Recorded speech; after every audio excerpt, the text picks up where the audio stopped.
얘기도 아까도 많이 드렸긴 드렸는데 솔직히 뭐 말씀드리면은 이제 다들 나름대로의 고민들이 있죠. 나름대로의 고민들도 있고 지금 사실은 이게 당연한 얘기지만 지금 저희 국민의힘이라고 하는 정당이 지금 봐서는 진짜 이거 답이 있겠나 이래가지고 되겠냐 하는 걱정들 많이 하지만 사실 1년 반 정도 전에만 해도 이기는 정당이었잖아요. 거의 뭐 대선, 지선 다 이기고 지선도 사실은 거의 역대급 승리를 거두고 그런 당이었는데 아니 당연히 가능하면 고쳐 쓰고 싶은 생각이 왜 없겠습니까? 당연히 고쳐 쓰고 싶은 생각이 있는 것이고 근데 지금 상황에서 적당한 수준으로 고쳐 쓴다라고 하는 거는 또 이게 가능하냐의 부분도 있고 국민들께서 과연 믿어주실 거냐 그런 부분들이 사실 고민이 되는 부분들이 많이 있습니다. 많이 있고 또 그러다 보니까 이제 각자들이 생각하고 있는 부분들도 공유를 하고 또 이준석 대표의 여러 가지 부분들도 계획들도 쭉 듣는 들어보고 또 서로 이제 이런 부분들은 좀 다른 거 아니냐라고 하는 것에 대해서는 얘기도 많이 하고 그런 상황이었고요. 그러니까 지금 결국에는 이게 지금 이뇨한 위원장이 오셔가지고 이런저런 얘기를 하고 있는데 그게 사실은 또 약간 저는 분칠한다라는 정도의 느낌? 그냥 본질은 사실 변하지 않는데 뭔가 하고 있는 것 같다라는 느낌을 줘가지고 분칠하는 거 아니냐 그런 얘기를 그런 생각 들어요. 그러다 보니까 사실은 지금 당이 실질적으로 변화해야 되는 골든타임을 그냥 다 흘려보내고 있는 거거든요. 그러면서 이뇨한 위원장을 사람 좋게 다니면서 인간적으로 포용하려고 하는 모습만 보여주고 있는데 제가 늘 말씀드리지만 사실 인간적으로 포용하는 게 중요한 게 아니고 방향성을 바꾸면 당연히 그냥 방향성 바꾸면 자연스럽게 신당의 동력도 사라지고 국민의 지지율 오르고 대통령 지지율 올라가면은 당연히 그거대로 되는 거거든요. 근데 지금 보면 그냥 계속 뭐 사람들만 만나고 사람 좋은 모습만 보여주고 이뇨한 위원장이 그렇게 한다고 해서 뭐 본질이 변하는 게 아니잖아요. 그래서 본질이 변하는 게 아닌데 어떻게 사람들이 보게 돼가지고 신뢰를 보내겠습니까? 그래서 지금 상황에서는 근데 저도 보고 있으면은 지금 골든타임을 사실은 굉장히 무의미하게 그냥 이뇨한 위원장은 이게 즐거우실지 본인은 뭔가 역할을 하실지 모르겠지만 굉장히 무의미하게 지금 흘려보내고 있는 거 아닌가 그렇게 생각을 합니다. 그렇게 생각을 하고 지금 이제 뭐 저도 해보면은 지금 보면 이뇨한 혁신위에서 이런저런 혁신안들을 발표는 하고 있는데 저도 예전에 최재형 혁신위 할 때 혁신위를 했었지만 혁신위가 혁신안 발표한다고 해서 이게 되는 게 아니고 결국은 그게 받아들여져야지 되는 거거든요. 그러니까 근데 계속 시간 때우기 어떻게 보면 하면서 뭐 처음에는 대사면 한다고 했다가 사람들 다 홍준표 시장도 그렇고 이준석 대표도 그렇고 이게 무슨 소리냐 하면서 했던 것이고 두 번째는 무슨 희생이다 해가지고 얘기하지만 그러니까 그런 거잖아요. 뭐 중진들 서울 가라, 수도권 가라, 불출마해라. 버티는 사람들은 어떻게 할 겁니까? 버티는 사람들에 대해 가지고 이제 갑자기 와서 뭐 매를 들어야 된다고 하는데 그게 그런 식으로 해서 되는 겁니까? 정말로 뭘 하려면 이거 시스템을 만들어가지고 뭐 모두가 그렇게 일관되게 아니면 어떤 기준을 만들어서 그 기준에 맞는 사람들을 수도권으로 차출한다든지 그런 게 있어야지. 그런 게 아니라 개별적으로 접촉해서 그냥 이슈는 만들 수 있죠. 이년 위원장 이슈는 계속 나오겠지만 개별적으로 얘기해가지고 대통령을 사랑하면 옮겨라. 무슨 약간 그냥 엿구이 쑤시듯이 해가지고 그게 과연 되겠나? 그러면 반대로 얘기하면 끝까지 버티는 사람들은 그 사람들이 오히려 더 유리해지는 거잖아요. 그러니까 이게 오히려 끝까지 버티는 사람들이 유리한 그런 식의 어떤 혁신 아니라는 게 혁신 아니라고 얘기하기는 어렵다라고 봐야죠. 이거는 그냥 어떻게 보면 개별적인 그냥 언론 플레이라고 봐야 되는 거고 이게 어떤 제도로서의 혁신 아니다라고 말하기는 굉장히 뭐 한계가 있다. 그리고 지금 보면 김기현 대표는 본인이 결단할 순간을 자기가 알아서 하겠다고 하는데 제가 그런 거 같아요. 제가 이준석 신당 내지는 당의 근본적인 변화에 대해서 별로 공감 못하시는 분들은 지금 주류가 계속 가도 어찌저찌 해서 총선 이길 수 있다라고 하는 희망을 갖고 계시는 분들이거든요. 그러니까 뭐냐면 그런 거죠. 김기현 대표가 논개 작전을 할 거다. 그런 생각들을 갖고 계시는 분이 많아요. 그러니까 김기현 대표가 본인이 크리티컬한 타이밍에 나름대로 내가 먼저 직을 던지겠다, 뭐 불출마하겠다라고 하면서 여러 약간 국민들이 보기에 좀 비호감이라거나 아니면 윤핵관이라고 하는 분들을 엮어서 논개 작전처럼 불출마를 하거나 수도권을 가도록 해서 그 자리도 비우고 그리고 그렇게 해서 뭔가 당에 대한 비호감도를 떨어뜨리는 작전을 하고 그와 동시에 지금 여당인 거를 이용해서 이런저런 정책적인 대안들을 쭉 만들어서 던지면은 최소한 뭐 과반 정도 의석을 분위기를 만들어 볼 수 있지 않겠냐. 수도권에서 경기도는 어려워도 서울은 해볼 수 있지 않겠냐라는 얘기를 하시는 분들이 굉장히 많아요. 실제로 제가 이제 소위 말하는 보수 성향의 언론이라고 하는 분들을 만나봐도 아직까지 희망을 버리기에는 너무 이른 거 아니냐. 아니 뭐 아직 총선 100일 정도 100일 이상 남았고 우리나라 총선은 뭐 이틀 3일 안에도 대형 이슈 터지면 넘어가고 그러는데 민주당의 악재가 터질 수도 있고 그리고 여당인 거 해가지고 지금 보면 뭐 김포 서울 편입이니 무슨 공매도 금지니 뭐 이런 것들 뭐 해가지고 지금 이슈를 주도해서 여당 프리미엄으로 총선을 돌파하겠다. 그리고 김기현 대표는 오히려 크리티컬할 때 적당한 시기에 논개 작전 해가지고 비호감인 사람들 나가면서 당을 쇄신할 수 있다. 그런 식의 얘기들을 당의 주류에 계시는 분들도 많이 하고 또 지금 약간 아직까지 지켜봐야 된다라고 하는 보수 언론인들도 많이 해요. 보면 지난번에 강서구청장 선거 끝나고 나서 얼마나 좀 웃겼냐면은 그때는 거의 보수 성향의 언론들이 김기현 대표 당장 물러나야 된다라고 엄청 세게 때렸었어요. 제가 지금도 기억나는 게 제가 어떤 언론하고 인터뷰를 하는데 이제 거기서 물어보는 거예요. 김기현 대표 물러나야 된다고 생각하냐. 근데 이제 제가 얘기한 거는 근데 우리가 그러니까 용산에서 마음에 안 든다고 해서 김기현 대표 끌어내리는 모양새면은 좀 곤란하다 그런 얘기를 했어요. 그러니까 김기현 대표가 선거 지고 나서 우리가 보통 하듯이 그날 자정에 본인이 딱 차트하면 깔끔한데 그게 아니라 또 무슨 최고위원이었고 누가 나와가지고 내가 먼저 던지고 내가 용산의 뜻을 아는데 대표 물러나야 되고 그런 얘기 하면서 차례차례 사퇴쇼 펼치고 그래가지고 김기현 대표 물러나고 용산의 뜻으로 김기현 대표가 물러나는 거는 곤란하지 않냐. 우리가 무슨 당대표가 바지사장도 아니고 맨날 당원들이 뽑아가지고 당대표 이런 식으로 맨날 쳐내는 거는 조금 곤란하다. 본인이 자발적으로 사퇴하는 모양새로 그만둬야 된다 이런 얘기 하니까 오히려 이제 언론인 그 보수 성향의 기자분들이 무슨 얘기냐면은 아니 자기들이 봤을 때는 김기현 대표가 바로 물러나야 되는데 그게 무슨 용산의 뜻이든 뭐든 뭐 이런 거 상관없이 무조건 물러나야 된다. 세게 얘기해 줄 줄 알고 청와대한테 전화했는데 왜 뭐 이런 식으로 오히려 온건하냐. 김기현 대표 체제로 총선 치를 수 있을 거 아니야. 막 그런 얘기를 오히려 언론인분들이 저한테 하고 그랬어요. 그래서 저도 아니 뭐 제가 봐도 김기현 대표 체제로 총선 못 치를 것 같고 물러나야 되는 게 맞다고는 생각하는데 이게 이제 용산에서 막 이렇게 또 해가지고 물러나는 건 곤란하다 뭐 이런 얘기 하고 있었는데 지금은 또 약간 어떤 분위기냐면 어쨌든 이슈는 여당이 주도하고 있는 거 아니냐. 뭐 김포 메가시티도 던지고 뭐 공매도 던지고 이러면서 또 부산 엑스포도 지금 하마스 이런 것 때문에 잘하면 터질 수도 있고 또 청년 오디션이니 청년 비례대표 이런 거 해서 또 새로운 얼굴들 좀 이렇게 넣고 뭐 이렇게 저렇게 하면은 그래도 한 뭐 절반 정도 해볼 수 있는 싸움으로 가지 않겠냐. 뭐 이런 식의 얘기들 하시는 분들이 엄청 많은데 아니 그걸 해가지고 될 거였으면 우리가 이 고생을 왜 합니까? 그리고 미안한 얘기지만 그렇게 해서 지지율 올릴 수 있는 거였으면 지금까지는 왜 안 했어요? 지금까지는 뭐 지지율 올리기 싫어가지고 안 올린 겁니까? 말이 안 되는 얘기잖아요. 그리고 지금 보면 예정입니다. 아무리 좋은 정책 이슈를 던져도 메신저가 오염돼 있으면 국민들이 그런 거에 관심을 안 가져요. 아니 뭐 지금 보면은요 온갖 이슈도 던져도 거의 33대 60 이런 정도로 찬성 반대가 거의 고정이 됩니다. 지금 이런 정도의 추세면은 진짜 뭐 누가 방에서 누가 나와가지고 무슨 독도는 대한민국 땅입니다 이렇게 해도 찬성 반대 하면은 반대가 더 많을 수도 있는 지경으로 지금 가고 있어요. 그러니까 무슨 얘기냐면 당에서 하는 정책들이라는 게 국민들에게 그렇게 신뢰감 있게 받아들여지지 않는다는 거예요. 대통령실에서 하는 것도 신뢰감이 있게 밖에 안 간다는 거예요. 그러면은 신뢰를 주려고 하면 뭐냐면은 근본적인 변화를 해야 돼요. 근본적인 변화를 해야 된다는 건 뭐냐면 희생을 해야 된다. 희생이라는 게 단순히 뭐 김기현 대표가 뭐 무슨 윤핵관이라고 불리는 사람들 중진들 붙잡고 맹개쇼 해가지고 불출마하고 이런 정도 수준이 아니고 진짜로 우리 진영에 있는 사람들에 대해서 민주당보다 더 엄격한 잣대를 들이대야 되는 거거든요. 그런 거잖아요. 솔직히 우리가 윤석열 대통령 뽑을 때 무슨 뭐 어마어마한 뭐 어떤 경제 정책을 막 기깔나게 하고 무슨 뭐 진짜 국정 운영을 막 정말 프로페셔널하게 하고 막 정무 감각이 탁월하게 해서 막 날아다닐 거다. 이런 걸 기대하고 한 게 아니잖아요.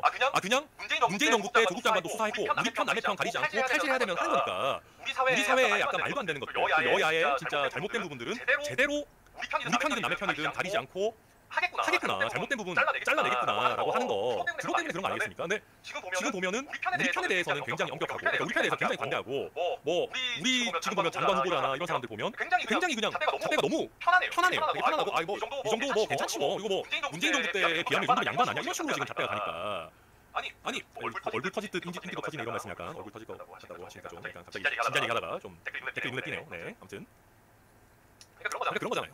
최상병 특검의 문제도 그렇고 결국은 본인이 가지고 있었던 공정과 상식이라고 하는 키워드를 지켜야 되는 거죠. 그리고 불편한 사람 써야죠 사실은. 그러니까 문재인 정부도 그렇게 인기 좋게 시작했지만 망한 게 불편한 사람들 안 쓰고 본인들 편한 사람 대신 본인들 좋아하는 사람 마음에 빚을 진 사람을 그냥 뭐 국민한테 안 맞아도 갖다 쓰고 그러다 보니까 금방 망한 거 아닙니까? 그러면 지금 대통령께서 글쎄요 뭐 경선 단계에서 있었던 뭐 토론 시절 있었던 일 때문에 유승민 전 원내대표에 대해서 불편한 감정 가지고 있을 수도 있죠. 뭐 불편한 감정 있을 수도 있고 토론할 때 왜 나한테 이렇게 세게 했냐 너무 뭐 그렇게 의혹 제기까지 했었어야 됐냐. 뭐 인간적으로 서운한 감정 가지고 있을 수도 있습니다. 뭐 유석 대표에 대해서도 보면 뭐 녹취 같은 거 그런 거 들어보면 입당하기 전부터도 뭐 마음에 안 든다고 생각했을 수도 있어요. 근데 정치라는 거는 본인이 마음에 안 들더라도 국민들이 보셨을 때 필요한 인재라고 하면은 같이 손 잡고 가야 되는 거잖아요. 그리고 그리고 죄송한 말씀인데 정말 싫어했었으면은 대선 때도 아예 선 긋고 갔었어야죠. 유석 대표가 정말 마음에 안 들었으면 그냥 완전히 쳐냈었어야죠 그때. 그리고 유승민 전 원내대표도 뭐 경선 이후에도 그냥 완전히 그냥 필요 없다라고 하셨어야죠. 근데 그때 당시에는 어떻게 보면 선거 연합이라고 하는 걸 이뤄가지고 뭐 정말 젊은 세대 뭐 중도층 호남 지지를 받기 위해 가지고 다 이용했던 거 아닙니까 솔직히 얘기하면. 그랬다가 지금 이제 와가지고 뭐 마음에 안 드는 사람하고는 같이 안 간다. 하면 안 되는 거거든요. 그래서 저는 뭐 그래요. 진짜 백보 양보해서 대통령도 사람이니까 뭐 이준석, 유승민 싫어할 수 있습니다. 근데 싫어할 때 싫어하더라도 그분들이 왜 국민들에게 나름대로 사랑을 받고 소구력이 있는지는 좀 생각해 보셨으면 좋겠어요. 그러면 그 방향성만이라도 채택을 하면 100%는 아니겠지만 이준석, 유승민을 지지하는 분들도 나름대로 그래 뭐 어쨌든 사람이 아니라 이런 식으로 방향성은 같이 그래도 지키고는 가는구나라고 할 텐데 지금은 방향성도 굉장히 뭐 필요한 얘기라도 그런 거 뭐 채택하는 게 없고 거의 무슨 뭐 이준석 전 대표가 얘기하면 정답지라도 이준석이 얘기해서 안 할 거야라는 식이고 유승민 전 의원 얘기하는 것도 지금 사실은 전혀 안 되는 상황에서 보여주기 식으로 이완 위원장이 가가지고 만나서 뭐 코리안 젠틀맨이다 그러고 뭐 이준석 대표 꼴 안겠다 그러고 그런 게 아니잖아요. 그러니까 국민들이 원하시는 거는 정치인들끼리 친한 척하고 서로 친목하고 이런 게 중요한 게 아니잖아요. 그러니까 진짜로 그분들이 이야기하는 것 중에 국민들이 공감하고 합리적이라고 평가하는 부분들을 국정 방향성에 또 당 운영의 어떤 원칙에 반영해야 되는 거거든요. 근데 그게 안 되는 상황에서 뭐 찾아가서 만나자 뭐 얘기해서 한 수 가르쳐달라. 아니 요즘 같은 세상에 한 수 가르쳐주는 걸 왜 만나서 해야 되는 겁니까? 사실은 뭐 출연한 방송이나 언론 인터뷰만 봐도 저도 마찬가지고요. 이준석 대표나 유승민 전 의원이나 전 원내대표나 이런 식으로 해야 된다는 거는 다 있어요. 그걸 이완 위원장이 만나가지고 새롭게 들어야 되는 얘기들이 아니거든요. 그래서 저는 그런 것들은 오히려 뭐랄까요? 되게 이미지 정치인 거죠. 내가 이렇게 대인배고 인간적으로 이렇게 친밀하게 하고 품으려고 하는데 왜 이렇게 협조 안 해? 우리가 품으려고 하는데 왜 자꾸 신당 얘기해? 이렇게 해가지고 거의 뭐 오히려 이제 약간 그런 식으로 몰아가려고 하는 거 아닌가? 뭐 그런 면에서 국민들께서도 이거는 지금 상황에서 그냥 개별 정치인들과 친하게 지내는 게 본질이 아니다라고 하는 거는 다들 생각하고 계신 것 같아요. 네.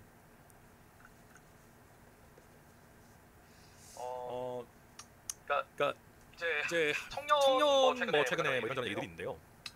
청년 정치 뭐 이런 거에 대해서도 많이들 얘기하고 뭐 이번에도 청년 뭐 비례대표를 뭐 많이 하겠다 그런 얘기 또 이완 위원장이 하고 있지 않습니까? 근데 50% 할당하겠다고 했다가 또 오늘 인터뷰에서는 뭐 청년들이 정작 할당하는 거 싫어하더라, 뭐 실력으로 경쟁할 수 있게 하겠다고 또 얘기하셔가지고 도대체 어떤 방향으로 가겠다는 건지 저도 솔직히 잘 모르겠고요. 근데 어쨌든 간에 솔직히 말하면 젊은 사람이 정치한다는 게 무슨 큰 의미가 있나? 지금 보면 여야를 막론하고 젊은 사람이 정치를 한다는 그 자체만으로 환호할 수는 없거든요. 뭐 많잖아요. 뭐 야당에도 욕먹는 젊은 분들 많고 사실은 뭐 국민의힘에도 욕먹는 젊은 분들 많이 있는데 그게 중요한 게 아니라 사실 나이가 여든이 넘으셨더라도 뭐 김종인 위원장이 하시는 말씀 같은 경우는 젊은 세대들도 공감을 할 수 있는 부분들이 많이 있잖아요. 그러니까 젊은 세대들이 공감할 수 있는 게 정말 제대로 된 청년정치라는 말 별로 좋아하지 않지만 그런 것이지 단순히 생물학적으로 나이만 젊은 사람들이 정치한다는 게 무슨 의미가 있나라는 생각을 하고 그리고 저는 일단 청년을 대표한다 이런 식의 얘기를 하는 사람은 거의 사기꾼이다, 청년판이다라고 생각을 합니다. 왜냐하면 청년이라는 게 처해져 있는 처지가 다 다르고 각자 생각이 다르고 입장이 다른데 고작 몇 명의 사람이라 이 청년을 대표한다. 그거 너무 오만한 얘기 아니에요? 그러니까 우리가 예를 들면 50대나 60대 정치인이 내가 작년을 다 대변한다, 뭐 대표한다 이런 얘기 안 하잖아요. 그러니까 그거는 말도 안 되는 얘기라고 생각하고요. 그러니까 오히려 젊은 사람들이 그런 거 보면서 더 약간 화가 나는 거예요. 그러니까 저 사람들은 거의 뭐 청년팔이 해가지고 젊은 나이에 출세하고 막 내가 무슨 뭐 청년 최고위원이네, 내가 뭐 청년 비례대표네 이러고 다니는데 그러면서 사실은 눈높이는 젊은 사람들의 지지를 받아야 되겠다라고 하는 게 아니라 어떻게 하면 이분들한테 잘 보여가지고 내가 떨어지지 않고 계속해서 당에서 입지를 유지하고 재선하고 삼선할 수 있을까? 그러니까 결국 그 고민만 계속 하니까 그러니까 청년 정치라고 하는 말 자체가 굉장히 오염돼 있다. 그래서 지금이라도 젊은 사람들이 정치하는 게 중요한 게 아니고 젊은 사람들한테 지지받을 수 있는 정치를 하는 게 중요하다 생각하고요. 그런 의미에서는 사실은 좀 재밌는 게 국민의힘 청년 최고위원 선거하잖아요. 근데 그것도 청년 최고위원을 뽑는데 젊은 당원들만 투표하는 거 아니에요. 사실은 만약에 그랬다면은 뭐 이기인 의원이 방송 듣고 있으면은 뭐 보고 있으면 키토할지 모르겠지만 젊은 사람들만 투표한다고 해서 이기인 의원 방송 듣을지는 모르지만 생각보다 좀 더 재밌는 결과들이 나와 있을 수 있습니다. 근데 그게 아니라 사실은 지금 제도에서도 어찌 보면 정말 전통적인 사실 상대적으로 고령층인 당원들에게 호소하고 그 어떤 고령층에 맞는 메시지를 발산하고 퍼포먼스를 하고 이래야지 청년 최고위원으로 되는 이런 상황에서 지금 당에서 청년 비례대표를 많이 뽑겠다라고 얘기하는 것들이 글쎄요 그런 식의 이제 진짜 청년을 양산하는 시스템이라면 저는 그거는 너무 아주 비참한 일이다. 진짜 우리 당의 청년 정치라고 하는 게 진짜 청년 양산 프로젝트가 돼서는 안 된다. 저는 그렇게 생각을 합니다. 그리고 뭐 최근에 했던 것 중에 또 제가 있는 순천이랑 관련해서 말씀드릴 게 뭐가 있을까? 김포 서울편 이런 것도 그러니까 저는 예전에 보면 되게 중요하고 좋은 이슈들을 함부로 소비해가지고 날려먹는다라는 아쉬움이 들 때가 많았어요. 그러니까 대표적으로 5세 입학 같은 거, 아니면 그 북한 방송 개방 같은 거 이런 거. 그러니까 뭐냐면 이게 5세 입학 같은 것도 이게 단순히 그냥 빨리 입학한다 이런 문제가 아니라 우리 사회 진출 연령을 앞당겨가지고 좀 취업도 빨리 하고 결혼도 빨리 하고 애도 좀 더 빨리 낳을 수 있도록 하는 그런 어떤 큰 틀의 논의들이 나와야 되는 거잖아요. 그러면 사실 멋있는 주제거든요. 굉장히 중요한 지금 저출산이 이렇게 심각한 상황에서 사회 진출 연령을 앞당기는 건 굉장히 중요한 논의인데 그거를 약간 되게 그냥 대충 해가지고 뭔가 막 5세 입학해가지고 막 우당탕탕하다가 뭐 장관이랑 대통령이랑 서로 무슨 막 얘기하다가 날려버리는 거잖아요. 그러니까 이 중요한 주제를 이렇게 날려버려요. 또 북한 방송 개방 이런 것도 이게 진짜 북한에 비해 가지고 실제 우월성이 확립됐다. 이걸 통해서 우리가 더 나아가가지고 북한에다가도 남한 방송 개방해라라고 할 수 있는 초석을 놓는 굉장히 중요한 포석들인데 그런 거 없이 그냥 우당탕탕 이렇게 되니까 또 굉장히 중요한 논의들이 없어지게 되는 그런 거거든요. 근데 김포 서울편 입고서는 마찬가지라고 봅니다. 뭐냐면은 메가 시티 논의는 되게 중요해요. 그러니까 지금 저는 그 도라고 하는 체제가 과연 지금 상황에서 큰 의미가 있느냐에 대해서 한번 따져봐야 된다고 생각합니다. 그러니까 광역시나 특별시는 광역단체로서 의미가 있지만 도가 하는 역할이 사실 필수적인가 하면 사실 애매하거든요. 그러면 사실 순천 같은 경우에도 순천, 여수, 광양 좀 더 넓게 보면은 뭐 진주, 하동까지 해가지고 섬진강권에 아니면 남해안 중부권에 메가시티를 만들어야 되는 거 아니냐라는 논의가 있어요. 되게 의미가 있는 논의고. 근데 이런 식으로 해서 그러면 전국에서 거점에 조금 더 여러 기초단체들을 모아가지고 사실은 메가시티 논의들을 전국 단위로 해보겠다고 하면 의미가 있는 지역도 있습니다. 단순히 이미 얘기가 나온 뭐 부울경이나 광주나 대구뿐만 아니라 굉장히 의미가 있는 권역도 있어요. 근데 이런 식으로 국토 전체적인 비전을 얘기하는 게 아니고 김포 시민들이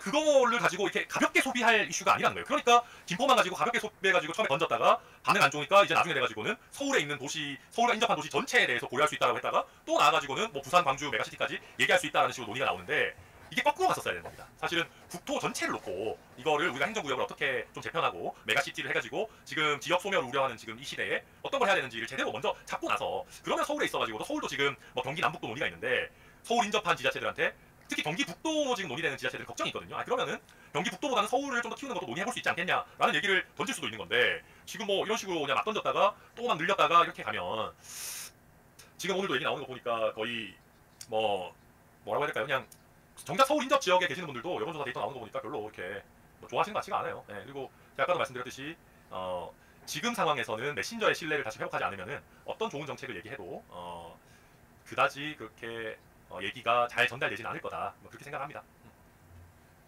오늘 라이브 방송 처음 해봤는데 저도 처음 하는 거라 가지고 이렇게 혼자 떠드니까 좀 약간 어색하네요. 역시 저는 이렇게 좀 같이 하면서 좀 개그도 하고 좀 편하게 하면 좋은데 혼자 하다 보니까 약간 너무 진지하게 한 것 같아서 다음번에는 좀 먹방을 하면서 이렇게 좀 더 편하게 말씀드려야 되지 않겠나 싶습니다.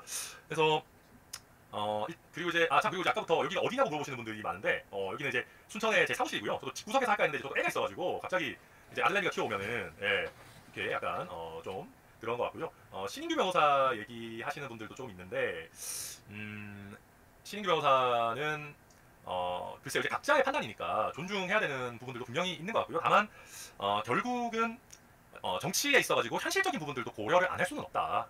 저는 오늘도 보니까 신인규 변호사가 이준석 대표의 방향성 이런 것들이 좀 확립이 되면 같이 이제 연대할 수 있다 이런 식의 얘기들을 하는 것 같아요. 그래서 이제 그런 부분들도 앞으로 좀 한번 지켜보시죠. 지켜보시면 12월 27일까지는 굉장히 많이 남아 있으니까 한번 좀 보면 좋을 것 같습니다. 그러면 이 정도 오늘 하면 되지 않을까요? 또 내일 아침부터 또 아마 많은 분들이 이제 어제 회동에 대해서든 아니면 지금 이제 흘러간 상황에 대해서도 얘기할 것 같고 다만 마지막으로 한 가지 얘기 드리면 많은 분들이 그런 얘기를 하시는 분들이 있어요. 이준석 대표가 신당으로 이런 식으로 뭔가 막 거품만 연기만 피우고 별로 진지하지 않은 거 아니냐 그런 식의 얘기들을 당내에서도 많이 하고 하는데 그런 얘기 드리고 싶습니다. 돼지 눈에는 돼지만 보인다.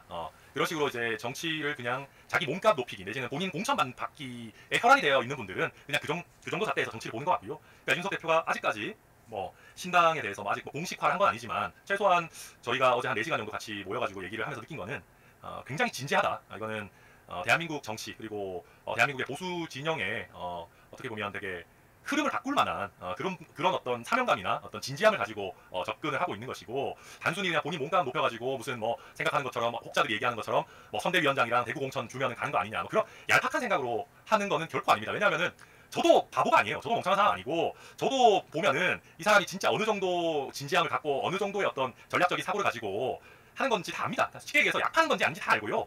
그러니까 저뿐만 아니라 저희 천하용인이라고 하는 허은아, 김용태, 이긴 우리 멤버들 바보 아니거든요. 약하는 건지 아닌지 다 알아요. 그렇기 때문에 최소 정말 그 어떤 진정성이나 진지함에 대해 가지고는 전혀 걱정 안 하셔도 될 것 같고 그리고 저도 혹시나 최근에 좀 혹시 조급함이나 이런 부분들 갖고 있는 거 아닌가 걱정을 저도 개인적으로 했었던 부분도 있는데 근데 전혀 그런 것은 아니다. 다 전략적으로 어떤 부분들을 가지고 하고 있다라는 것을 좀 알고 계시면 될 것 같습니다. 다들 아마 알고 계실 거라고 생각하고요. 네. 이 정도 하면 되지 않을까요? 그리고 이제 그리고 이제 저는 그렇게 생각합니다. 이게 이제 김재섭 위원장이든 당내에 많은 분들이 있는데 각자 입장이 있고 또 위치가 있어요. 그래서 이제 각자 입장에서 좀 서로 강도가 다른 메시지들이 나오는 거는 좀 자연스러운 일입니다. 저도 마찬가지죠. 저도 어떻게 보면 뭐 제 입장이 있고 또 제가 생각하는 또 제가 제 나름대로 그려놓은 정치적인 비전들이 있는 것이기 때문에 각자 입장이 있고 생각이 다르기 때문에 모두가 다 똑같은 생각을 할 수는 없겠죠. 모두가 다 똑같은 메시지를 발산할 수 없는 것이고 그래서 지금 보면 당내에서 그나마 합리적이라고 평가받는 사람들이 그렇게 많지가 않습니다. 이게 뭐 선민의식을 발휘하자는 게 아니라 목소리를 내는 사람들 자체가 그렇게 많지가 않아요.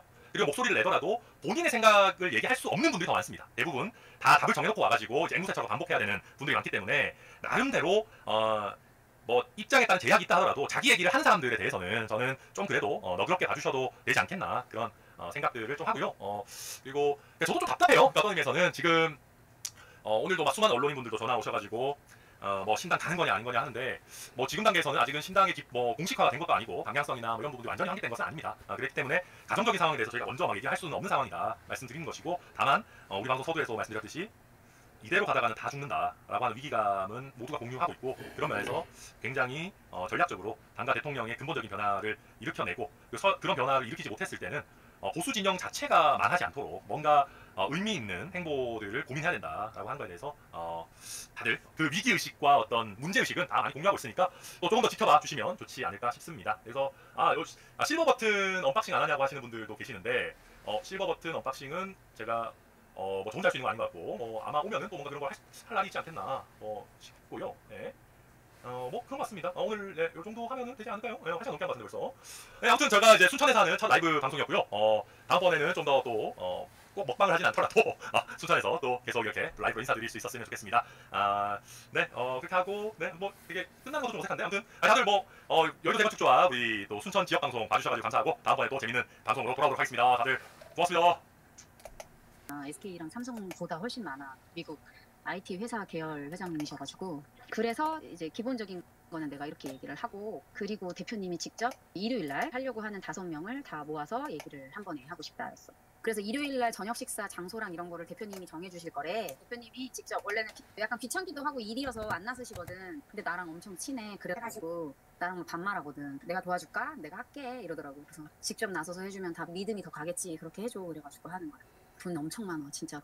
SK에서도 IT 기술 하는 거 알지? 그래서 SK에서 도와달라고 하고 있는 입장. 돈이 굉장히 많다고 강조하죠. 아니 파라다이스가 삼성보다 돈이 많은 데였나? 근데 뭐 51조가 현금으로 있으면 삼성보다 많긴 해요. 그리고 전 세계 카지노 기계도 운영하고 엔비디아 대주주의 자율주행 시스템도 개발하고 그러다가 뭐 AI 어플도 개발하고 있었으니까 돈이 많은 것 같아요. 자 근데 저 시기를 봐야 되는데 저 통화가 지난 2월이라고 합니다. 처음 나온 여성조선 인터뷰에서 뭐라 그랬냐면 전총조를 1월에 처음 만났고 두 번째 만남 때 사업 제안을 받았는데 그 사업안이 너무 좋아서 이걸 거절하면 바보라는 소리를 했었어요. 그러니까 이게 그 사업입니다. 재벌가 대상 아이비리그 진학 대비 1인당 3억의 펜싱 학원 사업. 아니 삼성보다 돈이 많은데 왜 애기들 코 묻은 돈 벌려고 그러는 거야? 왜 비밀 유지를 해야 되냐면 좋아하는 건데 이게 교육 방법이 조금 색다른 거고 이게 노출을 다른데 따라할 수가 있기 때문에 사실 따라할 수도 없어. 아이들은 일반적인 아이들 대상이 아니야. 되게 특별한 아이들 대상이야. 돈이 많은. 그래서 돈을 그만큼 줄 수 있는 거야. 프라이빗하게 수업이 진행돼야 되기 때문에 너가 어디서 무슨 일을 한다는 거를 발설하지 않아야 돼. 보안 유지해달라는 의미로 1,500이라는 돈을 주는 거야. 엄청나게 고위. 그러니까 예를 들어 삼성의 자재를 너가 가르쳐.